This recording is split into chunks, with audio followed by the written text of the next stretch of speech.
Hello everybody, welcome to this video where I'm going to be showing you how I paint my Sons of Horus for the Horus Heresy, funnily enough, from Games Workshop. This is going to be a nice simple scheme, a little bit of airbrushing involved, some enamel wash, a little bit of dry brushing, and you practically already know everything in the video. But without further ado, let's get down to the table and check it out. So our first step with our Sons of Horus color scheme is we've primed the miniature in Chaos Black. From there, we're going to be airbrushing two colors on. Our first color is going to be Lupercal green, which is our darker base color. Now I have it as the air version, so I have it in a little dropper bottle here that I'm using for the rest of my army.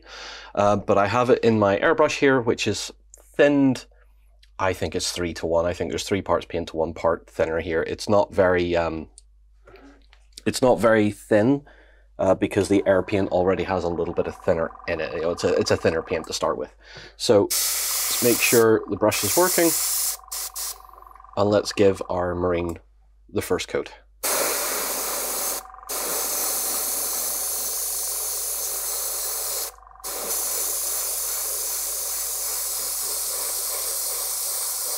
So with our Lupercal green down, you can see that it's quite dark. It's needed maybe 3 or 4 coats to get the layer up. So now we're going to be adding our next color, which is going to be Sons of Horus green. Again, I have it in a dropper bottle because it's the air version of the paint. I don't believe that's available anymore, but it's always handy just to have those base colors and then thin them down and put them into a dropper bottle, so that just allows you for batch painting to make things a little easier. Again, it's in my airbrush, thinned roughly the same, I think about 3:1, because it's quite a transparent paint, so make sure that's working, and let's go for it.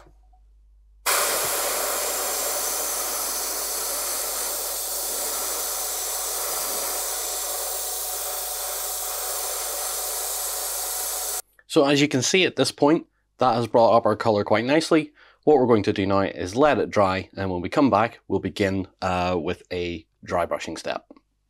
So with our Sons of Horus green now down, a couple of layers of that, we get this sort of muted kind of turquoisey color, which is a good base for everything we're going to be doing after that. It's also because it's airbrushed, it's nice and smooth. We haven't lost any details there. You can still see how badly I put together that shoulder pad. And in general, we have a good, decent color to work on. Now, it still doesn't look like Sons of Horus. It's not bright enough, but we're going to be changing that now by doing a little dry brush. And the dry brush is going to be Sybarite green, or Sybarite green, or whatever you want to call it. We're going to be dry brushing with this layer paint because it's a nice, good highlight color. So we're going to be prepping our brush here, making sure that there's plenty off the brush. We're going to make it a nice light coat. And then on our model, we're just going to start to dry brush up the armour. This is a fairly quick process because we're not going to be going too mad with the dry brushing. We just want to make sure we've got the highlight starting to build up. Particularly on the helmet, I like to make the helmet quite bright, and you know, it's one of the highest details on the miniature, so you want to make sure that is particularly standing out. But we're going to quickly move around the rest. I know we're not touching the shoulder plate because it's going to be black in the next in the next step, basically. So everything else is going to get a good dry brush of this. This also helps accentuate the airbrush's sort of pre-shading effect that has already started. Since we've worked up from black, and the paints we've been using have been quite translucent, we can start to build up these sort of layers and sort of deeper shades and deeper shadows.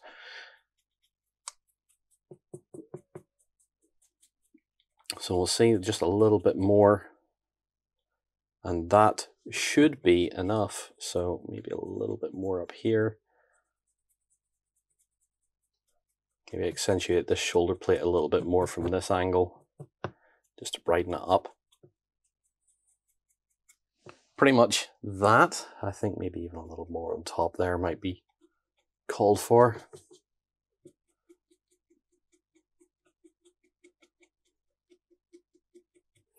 like so. So with that, that is now starting to look a bit more like a Sons of Horus Marine. I'll be washing my brush off in a minute or two. But we're going to move on to our next colour, which is one of our major base coats. And for this, we're going to be using a contrast paint. And in this case, we're going to be using Black Templar. This is going to cover everything that isn't going to be armour, isn't going to be our armour colour. So I'll dip my brush in some water there. Make sure we've got some of this on my palette. I know my palette's not clean, don't sue me. And what we're going to be using this for is the likes of the shoulder pad, this particular one here, because this is where we're going to be putting some nice gold details later on. So with contrast paints, we can just afford to go a little bit heavier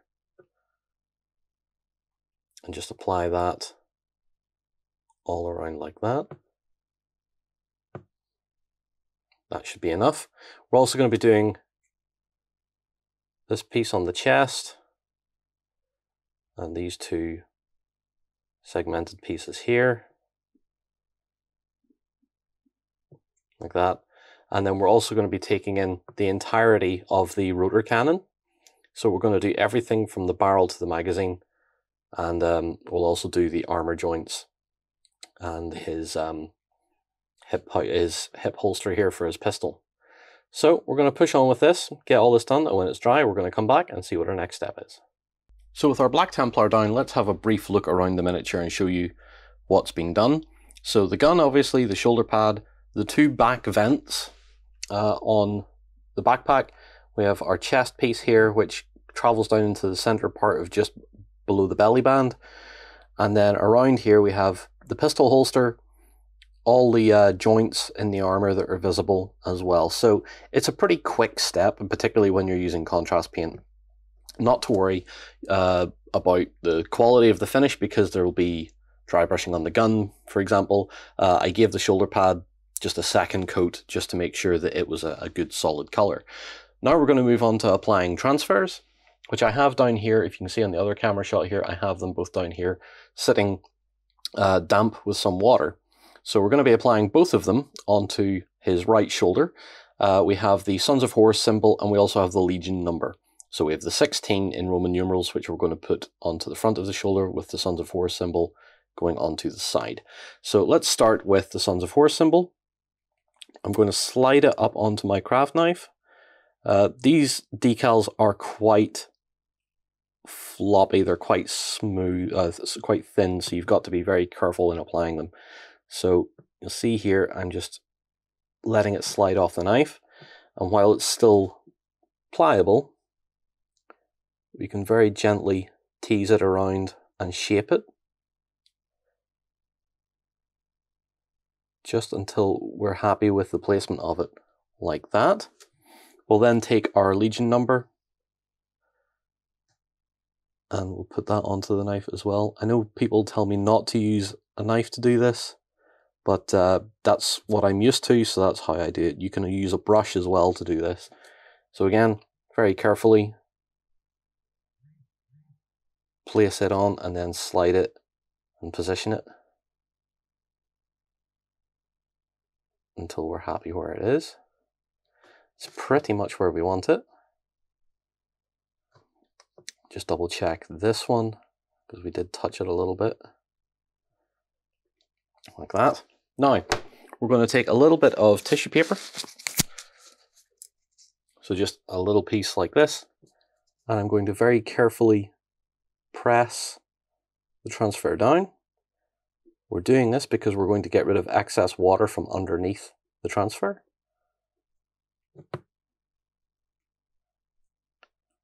Like that. And now what we need to do is use a liquid called Decal Softener. This is Green Stuff World. You'll know this in other circles as Microsol. This stuff softens the film that the transfer is made of. And what we need to do with that is just dampen my brush with it and then just apply it over the whole shoulder pad, to be fair, and just let it seep in to the transfer.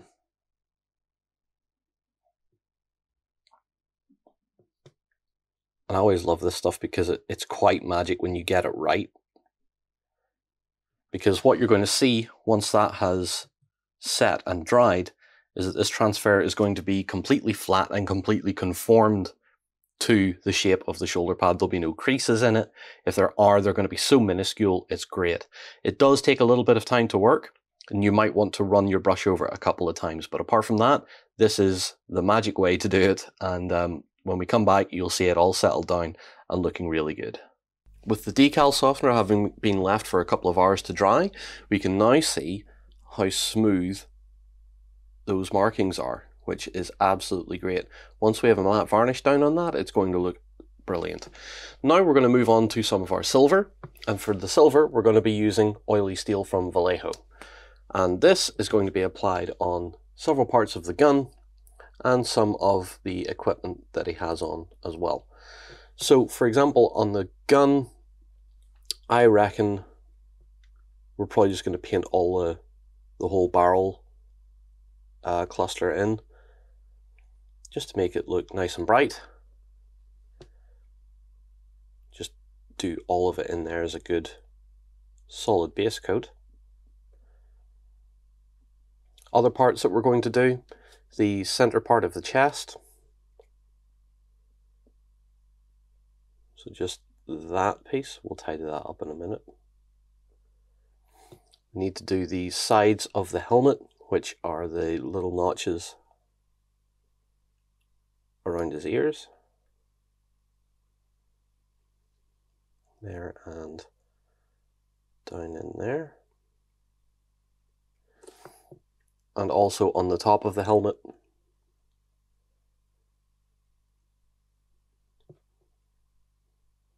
Just that little piece there.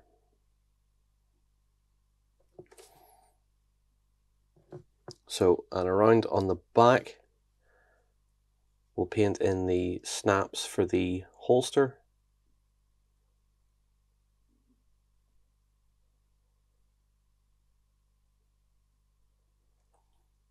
Then there's another set down there.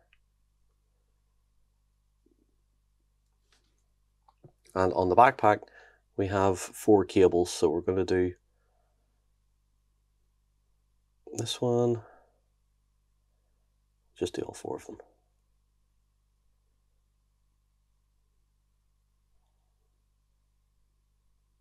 Don't need to be too precious about this, as there'll be later steps that will weather all this in.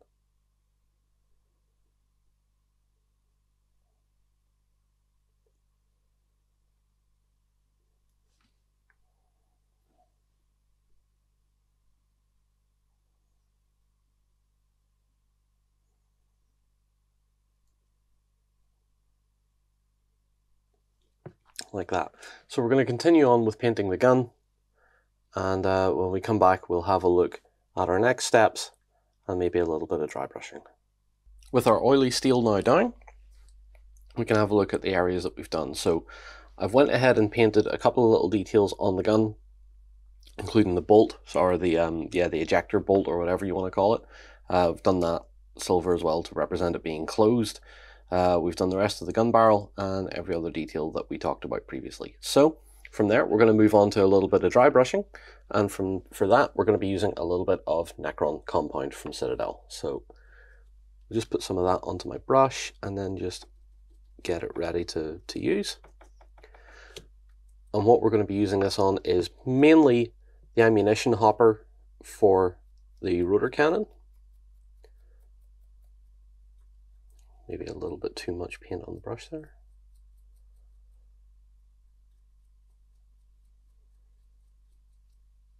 It's also quite a wet paint. It's not my best dry paint, but it sort of works as a bit of an overbrush as well, so I'm not too worried about the state of it. I don't mind it having a little bit more flow than it should. We'll take that up onto parts of the gun as well.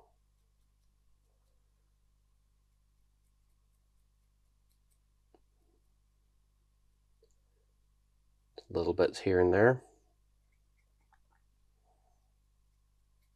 And anything that we can reach in there, just in those more awkward spots. We'll then No, I think that's going to be enough. I don't think we need much more than that. Maybe do a little bit just up here.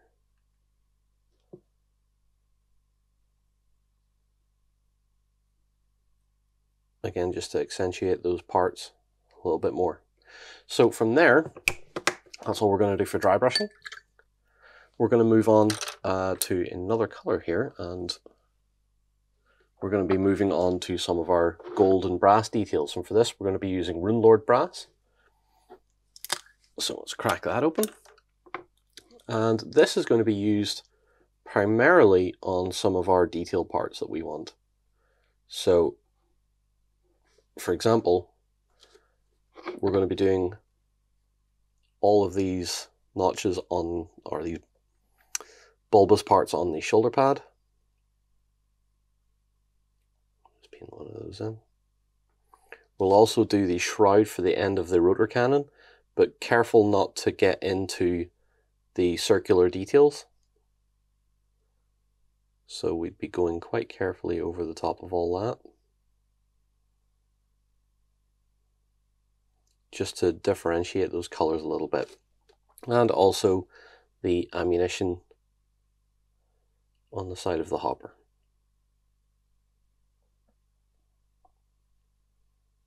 With all our brass done and everything settled down for a while, I left it all for about an hour. What I also did was take a little bit of satin varnish and just go over this shoulder pad, just to do that because we want to seal this decal down, or these two decals down, for our next step, which is going to be our big enamel wash. And the enamel wash we're going to be using is AK Interactive Dark Brown. This works really well with this color scheme. I've used it previously on my Black Templar tutorial. It doesn't work as well with Black Templar, obviously, because it's a very dark model to begin with. So this only really adds a little bit of grime to the model. However, with this, it's going to be a lot more interesting because we're working with a lighter color. So we're going to open the bottle up. I'm going to set it down back here. I'm using an old knackered brush because you really don't need to be too precious with this when you're applying it. So what we're going to be doing is giving the entire model a good heavy coat, just to make sure we get into every panel line, every nook and cranny on the model, because it all helps the more we put on, and it'll all work towards an interesting result once we start to remove the excess after it has dried. So it's basically this as one whole step, and this is going to give us shading and weathering. So we'll just do this over the entire model, and then when it's dry, we'll start to look at how we remove it and how we move it around.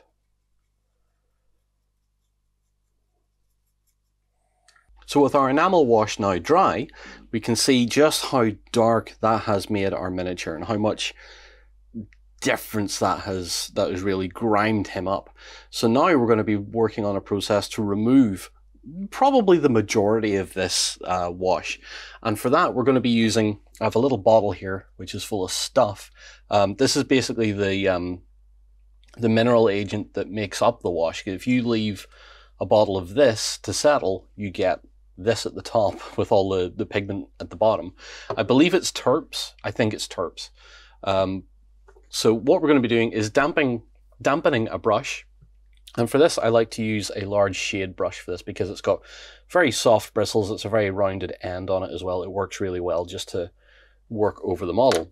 So what I like to do for this process is take my brush and then just put some of my terps and dampen the brush with the material. We don't want to soak the brush, so if it's really wet, then we're just going to have to take some of the liquid off again. Now, with the brush ready, what we need to do is start to flick the brush over the model. So let's go a vertical first. And what this is going to do is reactivate the wash, as you can see on the helmet, and starts to move it around. And because we're flicking quite lightly, it's only removing it off. It's reactivating all of it, but it's moving it off the upper surfaces of the miniature. So you can see as we rotate round, you start to see our symbol starting to come back up on the shoulder, that green starting to appear back up again, and then what we can do now is move down the model. We'll take some more of the fluid off and work down onto the leg. As you can see, it's starting to lighten up.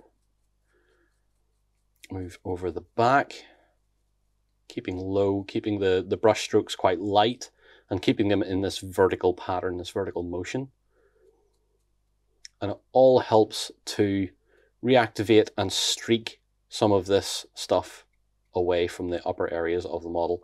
And it brings back our color, but leaves the shade, leaves the actual brown wash itself in those recesses. So if you're looking for a way to do quick panel lining, this is definitely one way you can do it, particularly on a Warhammer miniature or something like that. You get a very quick result. So just a little bit more of that. And honestly, I think that's pretty much where I want it to be. I don't want to be any heavier than that because I quite like that finish already. I think that's going to be nice and gritty looking. So we now have to let this dry for a second time. After that, we then need to give it a matte varnish, and then we can work on our final details. So now that we're done removing some of our enamel wash, and it has now dried, we can see we have quite a dark, sinister looking Sons of Horus here, or Son of Horus. And as much as this is pretty close to what we want, we're going to now be giving it a matte varnish because I like how this matte varnish settles, and we're going to be using AK Interactive Ultra Matte, which is perfect through an airbrush and really hammers home the feel of this model. So we have it in our airbrush and we're just going to give it a quick blast with that. So this is where you'll see all the effects of settling the transfer down and putting all this grittiness onto the model. This is where it all starts to stand out.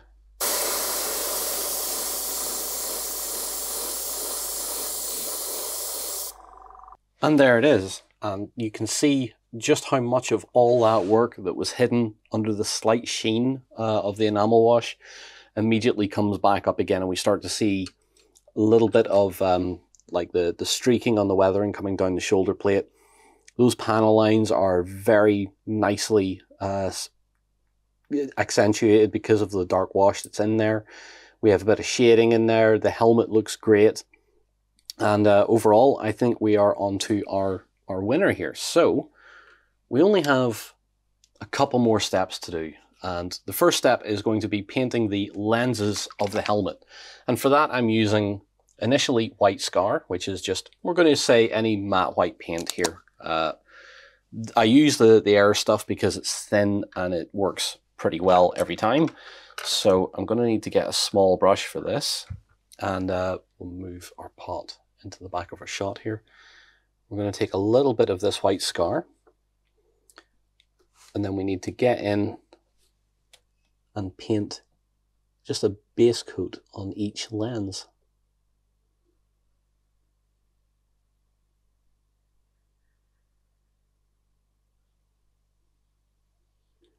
So something like that. Same on the other side.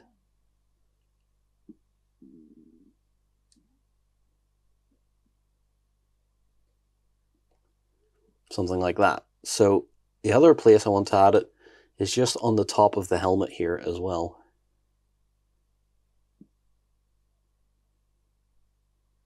Just a little dot like that. So you can already start to see that more sinister look to him, and we're just going to go back in there because I think we can get a little bit more in there. I think that tidied that up a little bit. Yep, that's better. So what we're aiming for is a nice, interesting deep red. So let's put our white away here. This should almost be dry immediately to work onto our next color. So the next color we're going to use is a contrast paint. This is Beherit Red. I find this works really well because we've painted such a small area in the white. It really doesn't matter if we go over that white and into the rim around. What that tends to do then is help frame that eye lens. So we're going to get a little bit of this onto my brush. Make sure there's not too much. And then just apply it over our white. Like so. And we already get that more slightly brighter red where the white is settled, but it also, any Flesh Tearers red that's going either side of that white is helping to frame those lenses and make them look a bit more interesting. We'll also do the little red dot on the top of his helmet, just to make that stand out too. Now, the reason I'm doing this after our matte varnish is because this is not going to dry completely matte. This is going to have a little bit of a satin finish to it, which gives us a slightly different appearance to this part of the miniature. It leaves in all the vibrancy that the contrast paint offers backed with that white paint. So with that done and out of the way, we can now move on to our final color, which is a little bit of a highlight on the lenses.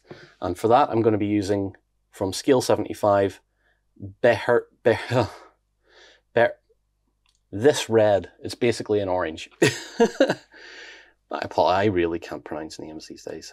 Don't worry, it'll be in the paint list. So what we need from this color is just a very slight underline to each of the lenses. And this is going to be a little bit complicated. Well, it's a little bit fidgety more than complicated. And what we want to do is dab that orangey red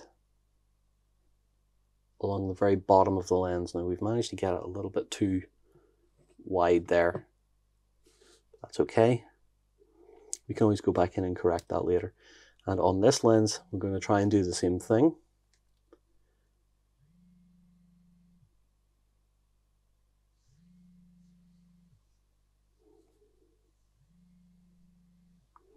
So something basically like that, and then we're going to put a little bit on the top just to increase the vibrancy of that little dot on the top of the helmet. So it looks a little bit more lively, he has a little more colour. We'll do another pass on this lens, just to really hammer home that little bit of a highlight going on in there.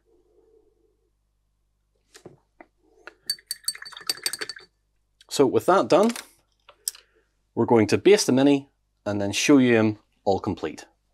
And here we have our completed Sons of Horus guy with rotor cannon. And I have to say, I really do like the finish. Of course I like the finish because this is how I'm painting my army. But I appreciate the steps are a lot easy. They're easy to follow. The enamel wash is doing a heck of a lot of work for us. In fact, it's probably doing 80% of the shading and weathering for us without any undue techniques being used. But in general, what we have is a good looking Marine who's going to stand well as part of a squad, and even with the further out shot, still looks good from a more sort of tabletop perspective and tabletop angle. And that's what we're always aiming for, as you well know. So in general, I hope you've liked this one, maybe picked up on a couple of things. I always do say, you know, don't be afraid to pick up an airbrush and give it a try, especially when you're doing very simple steps.